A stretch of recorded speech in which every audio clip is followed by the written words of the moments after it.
would ever believe anybody could possibly be. They were doing the spins and the backdrops. Oh yeah, the dances were incredible, and even on the dancing there was a pecking order because the best dancers were at the front, and when you're serving your apprenticeship you're right at the back, and as you got better you could get further up to the front, whereas you'd really have to be good to replace some of the other dancers at the front, which I only found that out a couple of years later, and I thought, well, everybody in here is brilliant dancers, and obviously the best dancers were actually at the front where the DJs were, but the athleticism was absolutely superb.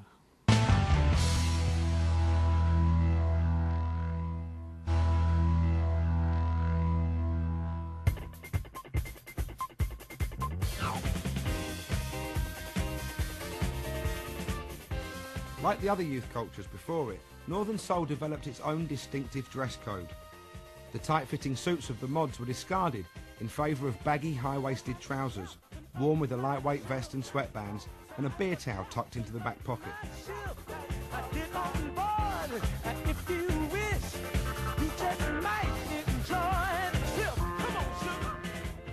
Patches displayed allegiances to particular clubs, and a change of clothes carried in an all-nighter bag was essential.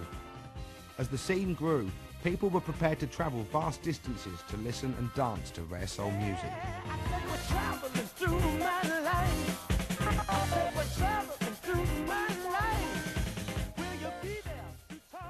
You need to look right for the part of being a Northern Souler. You'd wear your short-sleeve shirts, very neatly ironed, very pristine.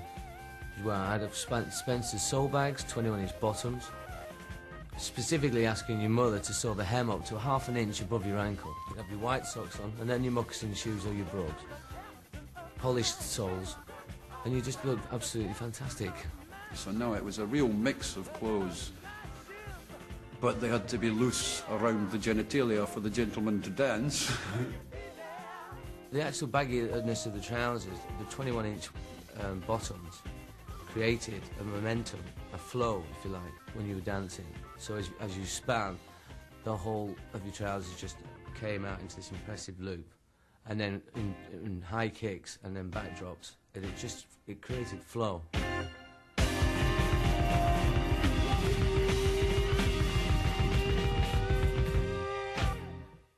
I think it just needed to pad out with some really special music.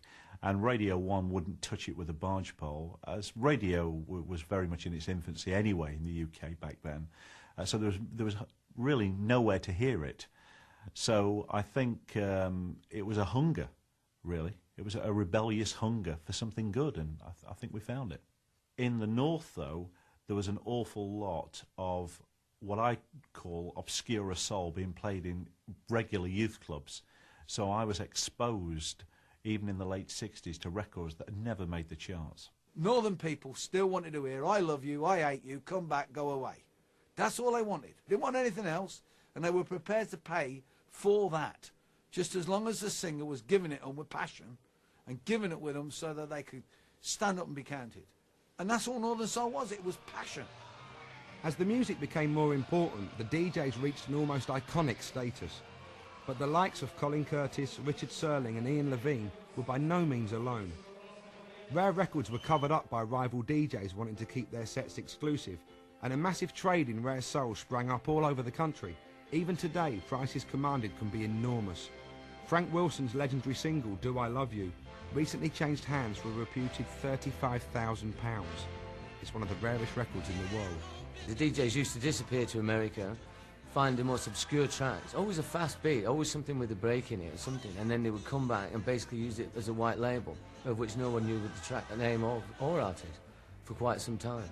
Without anybody to find them, some of these records, like the Frank Wilson record, would have just disappeared without trace. Yeah, they became cult favourites because of the appreciation by the crowd.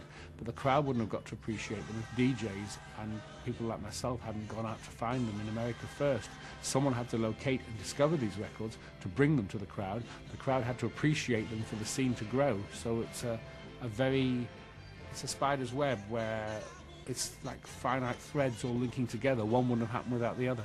It's a unique phenomenon that many different contributing factors made Northern Soul happen between them. some DJ somewhere in the country decided to turn the record over and found an audience and an ear for the B-side that was far more enjoyable than it was for the A-side. So consequently, the A-sides were smaller in stature than the B-sides. So that actually caught a lot of artists out when they came over here, that they thought they were coming to perform the A-sides, the songs that they had put out, hoping that they would be hits, only to get here to realize that it was the B-side of the record that was a hit. I've seen artists come on stage in the last 10 years and just be absolutely gobsmacked at the amount of people that know their records that they've forgotten the lyrics to. There were some artists from the States like Edwin Starr, Major Lance, J.J. Barnes, who were terrific. They were undervalued in America. Edwin Starr in particular had many, many great songs, A-sides, B-sides, album tracks. He had made so many good records. And although he'd had a lot of success with Motown, I think that he was always running behind Marvin Gaye, Diana Ross, and I think he would admit to that. But he not only is a fantastic performer, but he made some absolutely unbelievable records. And as I say, there are some artists who, for whatever reason, are just perfect for the north of England, and I would put Edwin Starr at the top of that pile. When I arrived at the Mojo Club for my first gig, typically it was raining at the time, and I saw all the people standing on the steps, and I said to the guy that was driving me, I said, what are those people doing? And he said, they're waiting to see you. And I couldn't believe it. In the rain, they were standing there waiting to see me. When the Flirtations turn up, people are saying, you can see them trying to see if we really are the original Flirtations. And yes, we are the original Flirtations. Sometimes we have good days and sometimes we have bad days. But we are. I saw these lines and lines of kids outside, and I just couldn't believe that this was the kind of place they wanted to go to have fun, because I didn't know what was happening until I went in and I found out through people that it was a place where they recognized and were dedicated to the older music of the 60s. So I felt more comfortable when they told me that, because I felt, well, at least I know I'm somewhere where people are going to identify with my music, identify with me. And it was, it turned out to be one of the most fantastic nights I've ever had.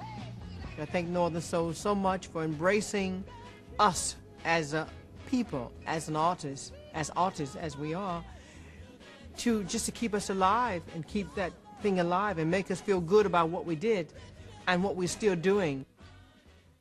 I was living down in London, and me and my friend Mick Smith, who was a DJ, used to go down Portobello Road and look for rare old singles. And we were in a record shop and came across a Tony Blackburn Polydor LP. And we took a general look at it and had a bit of a chuckle. But I saw that one of the songs was I'll Do Anything, which was a terrific Northern Soul song by Doris Troy, the original singer. And we thought, well, we'll just buy it. It was only 10 bob, so I bought the single, took it back home, and we played it and said, well, the backing's all right, but the vocal's rubbish. But for a laugh, why don't we put it onto an acetate record and send it up to Keith Minshall at the Wigan Casino, say we've got this great discovery, and we'll say it's by Kenny Gamble, because Kenny Gamble wrote the song. So we sent up the acetate and thought no more about it until a month or so later, we heard that one of the biggest records at the Wigan Casino was Kenny Gamble singing I'll Do Anything. And that amused us no end. And eventually they did release it as a single. It got so popular, but they couldn't call it Kenny Gamble because it wasn't Kenny Gamble, it was Tony Blackburn. So they called it Lenny Gamble as a sort of nom de plume for Tony Blackburn. And the most unlikely of all British pop stars was born.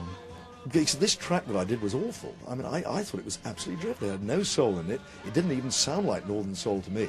Now, they managed to sell these things for £25 a time, so obviously somebody, it wasn't me, made a fortune out of it. I think the punters found the whole northern scene to be theirs. It was secretive. I think that was, they could hang on to something here. They could, secretly call friends and arrange to meet on railway stations and then go up to an all-night